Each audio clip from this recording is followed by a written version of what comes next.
រដ្ឋបាលខេត្តកំពង់ឆ្នាំងធ្វើសន្និបាតបូកសរុបលទ្ធផលការងារឆ្នាំ2025និងលើកទិសដៅការងារសម្រាប់អនុវត្តបន្តក្នុងឆ្នាំ2026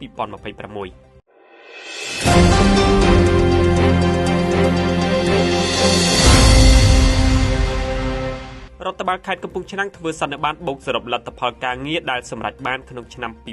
2025និងលើកទិសដៅការងារសម្រាប់អនុវត្តបន្តក្នុងឆ្នាំ2026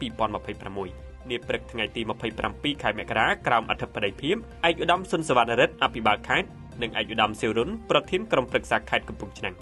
អង្គសន្និបាតបានតាមដានស្ដាប់របាយការណ៍ស្ដីអំពីលទ្ធផលការងារដែលរដ្ឋបាលខេត្តកំពង់ឆ្នាំងសម្រេចបានក្នុងឆ្នាំ2025អានដោយលោកឈឹមវុធាអភិបាលរងខេត្តនឹងបានពិភាក្សាផ្លាស់ប្ដូរយោបល់ទៅលើបញ្ហាសំខាន់ៗដើម្បីដាក់ចេញនៅទិសដៅការងារសម្រាប់អនុវត្តបន្ត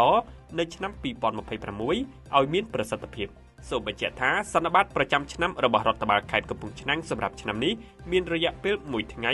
ដែលនឹងត្រូវធ្វើបិទនៅរសៀលថ្ងៃទី27ខែមករាក្រោមអធិបតីភាពឯកឧត្តមបរិទ្ធសភាចាក់អុក្រាប៊ុនទេសរដ្ឋមន្ត្រីទទួលបន្ទុកបេសកកម្មពិសេសនិងជាប្រធានក្រុមការងាររាជរដ្ឋាភិបាលចុះមូលដ្ឋានខេត្តកំពង់ឆ្នាំង